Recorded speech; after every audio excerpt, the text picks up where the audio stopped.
Secretary General Jens Stoltenberg wrapped up NATO's 75th anniversary summit in Washington. At the summit, allies made decisions to further strengthen deterrence and defense. They decided to bolster long-term support to Ukraine and deepen global partnerships. Listen to this. At this summit, we are turning a corner and putting in place the foundations for Ukraine to prevail. Allies have agreed to launch NATO security assistance and training for Ukraine, with a command in Germany, logistic hubs in the eastern part of the alliance, and around 700 personnel. NATO will coordinate the training of Ukrainian forces at facilities in allied countries, plan and coordinate the provision of donations, manage the transfer and repair of equipment, and provide support to the long-term development of Ukraine's forces.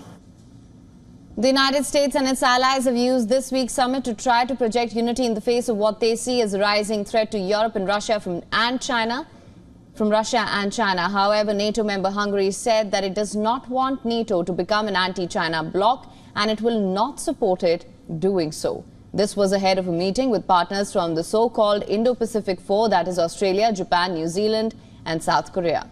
Hungary's foreign minister, Peter, said that Ukraine's admission to the military alliance will weaken unity in the group. Hungarian Prime Minister Viktor Orban had irked other NATO members with a surprise visit to Kiev, Moscow and Beijing in the past 2 weeks on a self-styled peace mission.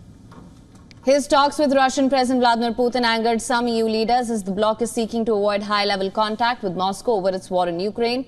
On the other hand, Turkish President Recep Tayyip Erdogan said that any possibility of a direct confrontation between Russia and NATO was worrying. Reactions also came in from China after NATO's declaration included sharp words about China, calling it a decisive enabler of Russia's war in Ukraine. China's foreign ministry said the declaration was biased and shows discord. Nonetheless, Ukraine has been the primary focus for NATO, with Biden earlier in the day announcing a new military aid package and pledging to Zelensky, and I'm quoting here, "We will stay with you, period." Zelensky said Ukraine is very close to achieving its goal of NATO membership. NATO members issued a declaration in support of Ukraine, promising additional aid and pledging to support its irreversible path to NATO membership. NATO leaders were holding a 2-hour session with Ukrainian President Zelensky. Zelensky embraced the support of allies who've provided substantial new military aid and a path to joining NATO. We, of course, if we want to win, if we want to prevail, if we want to save our country and to defend it, we need to lift all the limitations. I spoke about it with partners, with UK leader, with United States President, with Secretary, all of them.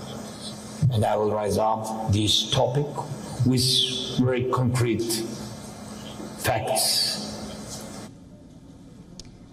Ukraine has urged NATO to lift restrictions on the use of long-range weapons against targets in Russia, saying that it would be a game changer in its war with Moscow. Meanwhile, the United States announced a new security package for Ukraine worth $225 million, which includes a Patriot missile battery, additional ammunition for high-mobility artillery rocket systems and missiles, among other things.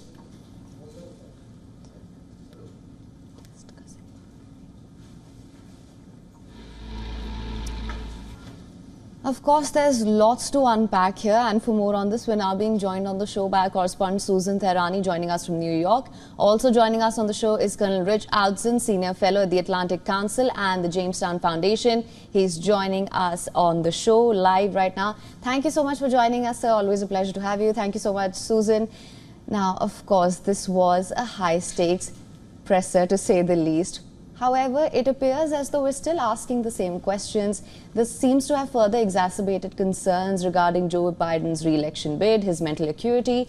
Susan, what's your take on this? Yeah, that's a very fair assessment. On the one hand, President Biden was very defiant in saying that he will continue to stay in the race. He even challenged Democrats to bring it on, so to say, at the convention with other candidates, but he warned that time is running out. And perhaps time may be President Biden's best friend. It just appears that their strategy, the campaign strategy, is to run the clock, not only until next week, where attention will be on the Republican National Convention, but all the way to the convention and then in fall as well. I did think that it was significant that President Biden, for the first time, however, left a slight door open in exiting the race, possibly, when he said that the only way that he would leave was if his aides told him that there is no way that he would win. Nonetheless, again, he kept saying that he's the one that will get the job done. And, you know, the question, as you said, ultimately remains whether or not he was able to convince anyone and change the tide or not. And from what we're hearing from top Democrats and those that have talked publicly, the number is only growing. It appears that they still think that he should exit the race and his legacy should be a one-term president. Susan, stay with us. I'll just like to come back to you.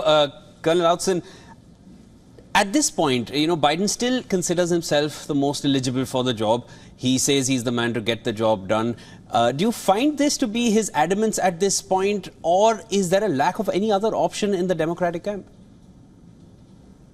Well, it's an interesting question, and when it comes down to the sort of electoral preferences of the Democrats, and I can't speak with any great acuity to that since I don't come from that side of the spectrum. But what I will say is that it was a fascinating contrast today, and I was at the the NATO proceedings in downtown Washington. By the way, very hot, very humid. My hat's off to everybody who went and actually participated in this very laborious process. But the statements coming out of NATO indicated that the institution is learning that deterrence didn't die with the Cold War. So the muscle memory of the Cold War coming back and saying we all have to pitch in for defense, both to help Ukraine and to strengthen our own national establishments, that's growing.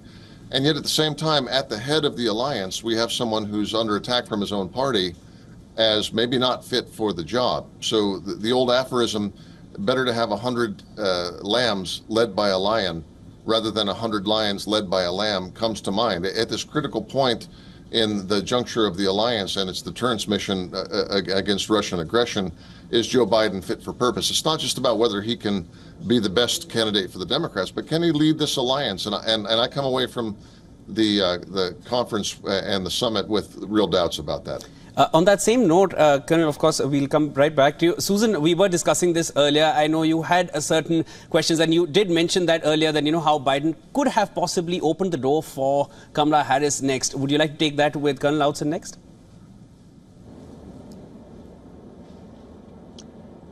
Yeah, Colonel, thank you so much for joining us. This is Susan from New York. I wanted to get your thoughts on the possibility that President Biden might have left the door open for Kamala Harris to step in when he made those comments, saying that the only way he would step aside for another candidate would be if his aides told him that there was no way he would win against Donald Trump. Did you find any significance in that statement? I think so. I think so. I mean, there's a sort of a political piety contest going on here in that among the Democrats, I think that the most sacred principle is, can you beat Donald Trump? And so as long as Biden thinks he's the one that can beat Donald Trump, and that is broadly perceived among the Democratic base, then it makes sense for him to stay in.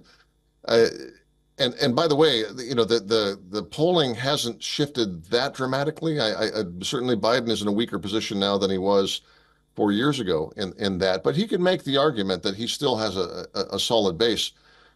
But that runs in the face of the evidence that we see on the screen of him being infirm. I think that he is subtly laying the ground. And by the way, we've heard people from his campaign even just today come out and say, well, it's possible he may not be the one. Not just Democrats who are not part of the Biden team, but Biden campaign insiders who came out anonymously and leaked today that, yes, we're having those conversations too. So I think it is significant. I think that you're seeing a potential door opening for sort of Biden to step back and to lay the way straight for Kamala. Colonel Outzen, I want to come back to you. Of course, we've started hearing the reactions that are starting to pour in. We've heard the reaction from Donald Trump, who said, "Good job, Joe." And we also heard President Joe Biden calling Ukrainian President Zelensky, Putin. Now, what do you think is the perception when it comes to that? Well, look, I'm a geopolitical thinker, and we have a tradition in the United States that has been a bipartisan tradition, both Democrats and Republicans who view the world as it is, which is to say it is a brutal, competitive place in many cases. And the first rule in a brutal, competitive geopolitical space is that you at least need to know who the players are, right? And so there's been Democrats I'd trust on foreign policy, and there still are, who know where the real threats lie with regards to Iran and China and Russia and the West and their desires to undo the Western-led security architecture. But if you don't even know the names of the key players, and again, this is not a strike at Joe Biden and his record of service, which is impressive over the years that he's done it, but the fact that if you get to a certain age where you can't even name with great preparation during a major summit the name of the person we're trying to support and not confuse that person with the primary antagonist, we have a problem. If you don't know who the players are, you can't really direct the game. Colonel Outzen, just one more. I wanted to take this with you. The idea behind arming Germany with SM-6 Tomahawks and hypersonics, do you feel that kickstarts, or I would say even further speeds up arms race with Russia, which you know is going to respond, and we all know how Russia responds to such developments? Well, you say that. I'm not sure I agree with it. I think that the number one rule of escalatory and deterrence games is that you want to introduce a little bit of uncertainty into the aggressor as to what their costs are going to be. And I think that the primary weakness of the Western response, not just the American response, and Germany's part of this as well, and other allies, has been that we consistently say, here's what we won't do. Here's what we won't give. Here's the cost you will not pay. And look, Russia launched a war of aggression against Ukraine. That's not widely debated, really. The question is whether we can do anything about it. And I think actually we have the latent and emergent strength in the West to undo that. So there's certain places we don't want to go. We don't want to go into a nuclear exchange with Russia. But if you get into the mind of the Russian leadership, and this is what, as supporters of Ukraine and as NATO, what we need to do, and think about what will actually deter them from continuing this war to its end, you have to introduce an escalatory ladder where they know they cannot win. We possess the upper rungs of that ladder, but so far Western leadership has refused to climb that ladder. So yeah, I think that assuring the Ukrainians and the Russians that we will arm every step that we can to make sure that this aggression does not ultimately succeed is wisdom. And I think that the idea that we hold things back in order to placate the Russians or not get them to respond is foolishness. All right. Well, Colonel Outzen and Susan, thank you so much for joining us on World DNA with your insights. It was a great discussion. Thank you so much.